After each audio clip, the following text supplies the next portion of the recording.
one person that made a lot of news over the weekend because of his interchange on Twitter and beyond is Senator Josh Hawley. He's a member of the Senate Judiciary Committee, and, he's the up-and-coming senator from Missouri. Senator, welcome to the show.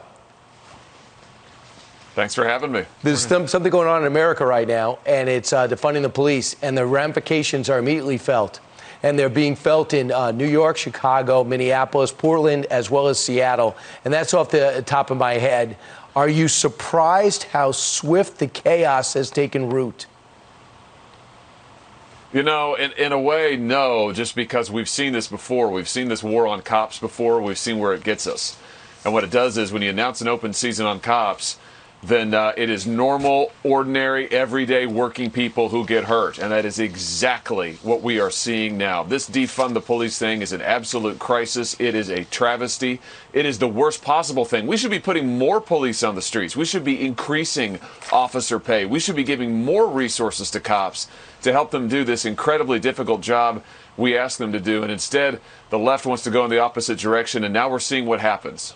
Indeed. And, Senator, we're going to play a soundbite for you. This is the sheriff from Maricopa County, Arizona, talking about how this defund the police department movement that we're seeing across the country is going to lead to trouble down the road.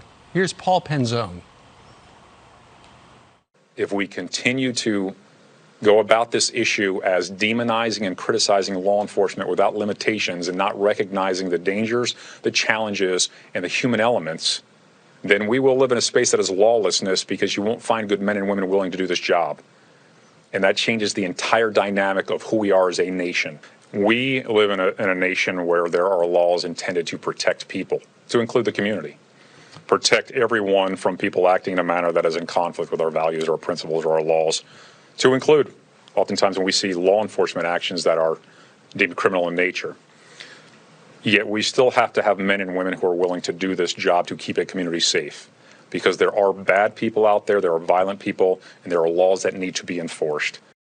Indeed. And, Senator, here in New York City, about an hour ago, we played part of Lawrence Jones's heart-wrenching interview with the father of a 1-year-old who was gunned down just 48 hours ago. And the Brooklyn borough president, Eric Adams, a former cop, has now called on Mayor de Blasio and the city of New York to restore the anti-crime unit that, for the most part, work 24 hours a day to try to get guns off the street. But it's complicated now because de Blasio and the city has said, you know what, we're going to chop $1 billion from the funding.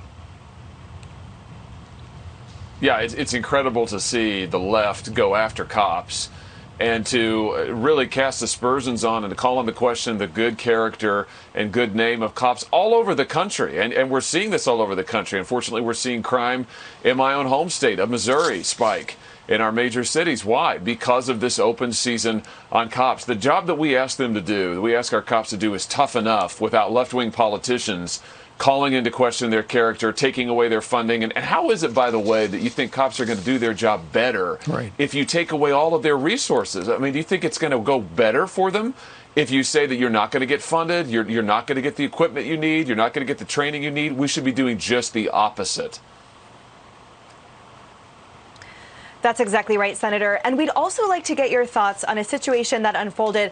We had Mark McCloskey on the rumors of him being indicted. If you recall, he was part of that couple that stood their ground and protected their home in St. Louis, Missouri, on Tucker. Take a listen. My attorney advised me not to be on the show tonight because the rumor is that we're going to be indicted shortly. Okay. Having said that, this is the same circuit attorney that released 35 of the protesters that torched and looted downtown St. Louis, but now she wants to indict me. I didn't shoot anybody. I just held my ground, protected my house, and I'm sitting here on television tonight instead of dead or putting out the smoldering embers of my home. Senator, your thoughts on that? This is an epic abuse of power. I cannot imagine on what grounds this couple would be indicted for standing on their own property, exercising their Second Amendment rights to keep and bear arms on their own property. I mean, this Missouri law clearly permits them to do what they did. The Second Amendment clearly permits them to do what they did. And the point, he's absolutely right to have dozens and dozens of violent looters and rioters set free without so much as a slap on the wrist. And then this couple getting indicted. I mean, I just cannot. This would be a horrific miscarriage of justice. And I'll just say that we're not finished yet with this issue. I'm certainly not finished yet with this issue. I'm going to try to figure out what exactly is going on in the St. Louis Circuit Attorney's Office. It is clearly totally out of control. Yeah, that is your state, but the ripple effect will be, be felt in all 49 as people say, wait a second, am I not allowed to protect myself? Really, where the danger? They wrecked my fence. They were coming through. They were aggressive. Goes beyond comprehension. Hopefully he's wrong and an arrest of him isn't imminent. Meanwhile, California is rolling back its reopening. You have Gavin Newsom, the governor there, ordering several businesses to shut down as the state sees a 48% rise of COVID-19 cases in just the past 2 weeks. The statewide closures include restaurants, wineries, bars, zoos, and museums. Other businesses, gyms, houses of worship, malls, salons, non-critical offices must close in monitored counties. 30 of the state's 58 counties are being watched. Meanwhile, Los Angeles Mayor Eric Garcetti warning his city is bordering on a red threat level, and he could shut the entire town down again. Meanwhile, the L.A. and San Diego school districts both announcing they will hold classes online only at the beginning of the fall. Senator, clearly there is science involved with any sort of medical issues, but at the same time, the President of the United States says that it's also political. There are these governors who are trying to harm him politically so he does not get reelected, he says. Do you think there's something to that? Well, there's no doubt that there's no love lost by these blue state governors for the president, and they want to make him look as bad as they can. We saw this earlier on, back in March and back in April, when you had these governors blaming the president for every little thing, for the lack of ventilators, for the Obama administration's failure to restock the national stockpile, for heaven's sake. That had nothing to do with President Trump. Obama did that, and yet all these governors blamed him. Now, just on the point about kids in school, can I just say, I think it is absolutely vital that we find a way to send kids back to school this fall. And if at all possible, be playing fall sports. This is something that is necessary for the health of kids. I can say as the father of two small children, two small boys, that so many families that my wife and I talk to, that we see, that we hear from in Missouri, they are desperate to be able to have their kids get that structure, get the education and learning that they need, be able to socialize. And we're seeing the social effects of kids being isolated. So we have got to find a way to send kids back to school. And I would just say to these governors, don't hold kids hostage to your agenda. Open your schools, find a way to do it safely. Senator, you made a lot of news, maybe unintentionally, by you tweeting out, essentially, you're putting out a statement that the NBA is allowing you to put slogans, activist slogans on the back of their jerseys as they start their bubble play in Orlando. And by the way, for the record, LeBron James says I'm not going to do it, which is interesting. And you said, it was amazing. It's, if wonder what would happen if you put Free Hong Kong on the back. When Adrian Wojnarowski, one of the most respected NBA writers now with ESPN, went back with an expletive, blank you. He has gotten suspended by ESPN for that reaction. He has apologized since then. And you said, what about his suspension? Well, what I said about his suspension is, why is ESPN doing less reporting? My issue is ESPN should be doing more reporting. I don't want an apology. I don't want his suspension. I want ESPN to ask the NBA these tough questions. NBA makes billions of dollars in China every year. They won't say a word about what China is doing in the world. They won't say a word about what China is doing in Hong Kong or in the concentration camps.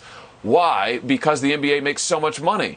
And I just asked a few simple questions of Adam Silver. Why is it that you can't put Free Hong Kong on the back of a jersey? For that matter, if you're a fan, you can't buy a customized NBA jersey that says Free Hong Kong or criticizes China. That's outrageous. And ESPN's response to that is first to tell me F you, and second, then to say, okay, well, we'll just quit asking, we'll suspend reporters. They need to be asking more questions, not fewer questions, and somebody needs to be standing up to the NBA. Well, originally they wouldn't let you. Now there's no longer an error message when you go to put that in. And why is that? There's over 1 million Muslims now in concentration camps. They are beginning to sterilize them and do other horrific things to them. And there's no outrage from the NBA. They're focused more on here. Do you have a problem with the activism sports taking a role? Well, I just think that it's quite an interesting juxtaposition to put things on the back of the jersey, these social justice messages supposedly that have a particular anti-police, anti-cop ring to them, but you can't put on the back of the jersey anything questioning China. For that matter, you can't put support our troops on the back of the jersey. You can't put back the blue on the back of the jersey. NBA corporate won't approve those slogans. So I do think that it's pretty telling that when it comes to these other justice issues, supporting our troops, standing up to China, the NBA won't allow that. I think that tells you a lot. Senator, thank you so much for all of your thoughts on these topics this morning and your time.